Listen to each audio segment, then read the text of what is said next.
అని అఫ్కోర్స్ చిరంజీవి గారు ఇంతకు పాయింట్ చెప్పారు. ఎందుకంటే అప్పట్లో ఇదివరకులా ఇప్పట్లాగా ఒక్క సినిమా మీదే ఉండేవాళ్ళు కాదు. ప్యారలల్ గా 2 సినిమాలు 3 సినిమాలు చేసేవాళ్ళు హీరోలు. 15 రోజులు ఒక సినిమా, లేదా 3 పదుల కింద 3 సినిమాలు అలా జరిగాయి.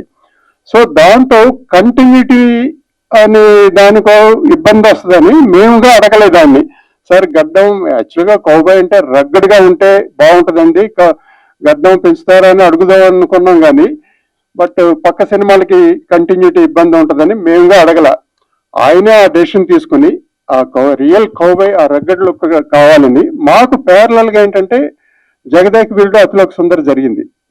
సో ఆ సినిమాలో కూడా ఆ గడ్డంతో ఆయన అది మెయింటైన్ చేసి ఈ సినిమా కోసం ఫస్ట్ టైం ఈ సినిమా కోసం ఆ చిరుగడ్డం అనేది మొదలుపెట్టింది. అది ఇప్పటి వరకు ఈ చిరుగడ్డం అనేది ఒక రెగ్యులర్ ఫీచర్ కింద అందరు హీరోలు ఇంచుమించు ఆ చిరుగడ్డంతో ఈ మధ్య కనిపిస్తున్నారు.